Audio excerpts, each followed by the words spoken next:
बैठक हो रही है, बातचीत हो रही है, मुख्यमंत्री जी जो भी जिससे मिल रहे हैं पर बातचीत हो रही है, सबकी बात हो रही है, विधायकों से मिल रहे हैं, उस तक के फोटो आ रहे हैं। तो मंत्री जी से मुलाकात होगी तो सार्वजनिक नहीं होगी, सब होगा, सब चीज आएगी खुल के सामने, एक एक पहलू आएगा सामने, एक एक बात आएगी सामने।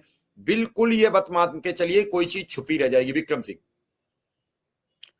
नहीं, ये तो देखिए आज का जो युग है इसमें तो सोशल मीडिया, जो भी व्यक्ति कोई कार्य करता है उसको सोशल मीडिया पे जरूर डालता है। चाहे आप देखते होंगे प्रधानमंत्री जी से लेकर कोई भी, क्योंकि आज का एक ट्रेंड भी है, जो दिखता है वही बिकता है। और आप हम जब काम कर रहे हैं तो उसको दिखाने में कोई दिक्कत नहीं है, उसको बताना चाहिए समाज के समक्ष। और आज अच्छा लगा कि माननीय बेसिक शिक्षा मंत्री जी की माननीय मुख्यमंत्री जी से बैठक हुई, और बैठक में विभागीय चर्चा हुई होगी क्योंकि उसमें लिखा भी है। और बेसिक शिक्षा मंत्री जी जब बैठक करेंगे मुख्यमंत्री जी के साथ तो उसमें बेसिक शिक्षा की ही चर्चा होगी। ये तो सर्वविदित है, इसमें कहीं कोई इफ बट नहीं है। और बेसिक शिक्षा विभाग के बारे में चर्चा होगी, उसकी समस्याओं पे चर्चा होगी, आगे क्या करना है उसका मार्गदर्शन मुख्यमंत्री जी से लिया गया।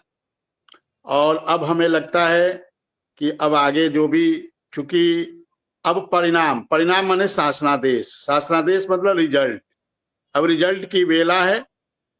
और जैसे कि चर्चा चल रही थी कि कभी भी मुलाकात हो सकती है, कभी भी शासनादेश जारी हो सकते हैं, तो अब हमें लगता है कि बहुत जल्द उत्तर प्रदेश के अनुदेशकों के लिए, शिक्षा मित्रों के लिए शासनादेश जारी होंगे। अब क्या होगा नहीं होगा ये तो जब शासनादेश जारी होंगे तब पता चलेगा। लेकिन हम लोग इस बात से इत्तेफाक रखते हैं कि जो कुछ भी मिलेगा उसको ग्रहण करते हुए, खुशी खुशी ग्रहण करते हुए, कोई दिक्कत नहीं इसमें। जो कुछ भी माननीय मुख्यमंत्री जी का, बेसिक शिक्षा मंत्री जी का आशीर्वाद होगा उसको हम लोग स्वीकार करते हुए फिर जो भी बचा रहेगा उसके लिए आगे हम लोग का प्रयास और आगे हम लोग का संघर्ष फिर जारी रहेगा। क्योंकि ये कोई अंतिम लक्ष्य नहीं है, ये तो जो भी मिलेगा ये हमारा एक पड़ाव है, एक स्टेशन है।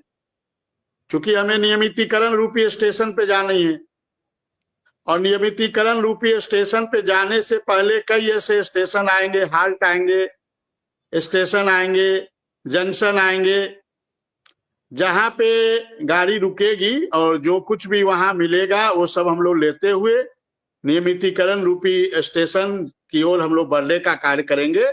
और इस बात से कोई दिक्कत नहीं है, समस्या नहीं है। हालांकि जिस प्रकार की बातें चल रही थी 14 CL की, ऑटो रिन्यूअल की, महिलाओं के अंतर जनपदीय की, मेडिकल की, तो इन सब बातों पे भी हमें लगता है कि जल्दी आदेश जारी हो जाएंगे। और सबसे बड़ा जो मुद्दा है आर्थिक मुद्दा, क्योंकि पैसा ही अर्थ युग है, इस युग में पैसा ही सब कुछ है। बाप बड़ा न भैया, सबसे बड़ा रुपया। तो सबसे बड़ा रुपया है, रुपये से भी आप देखते होंगे संबंध बनते हैं, बिगड़ते हैं, और रुपया के बिना आज के डेट पे आप कुछ नहीं कर सकते हैं।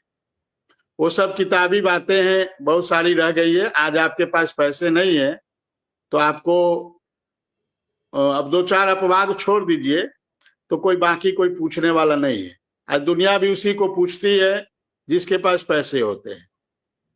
आप कितना विद्वान है, कितनी, ये सब आजकल कोई बहुत मतलब नहीं रह गया है। ये सब किताबी भाषा हो गई है, भाषण में ये सब बातें बोली जाती है।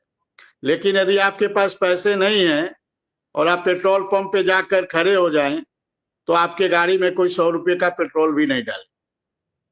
जब तक आप उसे 100 रुपया नहीं देंगे तब तक कोई पेट्रोल नहीं डालेगा। तो आज के युग में पैसा, और कल से तो उत्तर प्रदेश का अनुदेशक ऐसे ही 15 दिन के लिए बेरोजगार हो गया है। 31 दिसंबर से 14 जनवरी तक उत्तर प्रदेश का अनुदेशक न खाएगा, न पिएगा, न दवा दारू किसी का करेगा, किसी की न तबीयत खराब होगी। तो ये सब बातें हैं।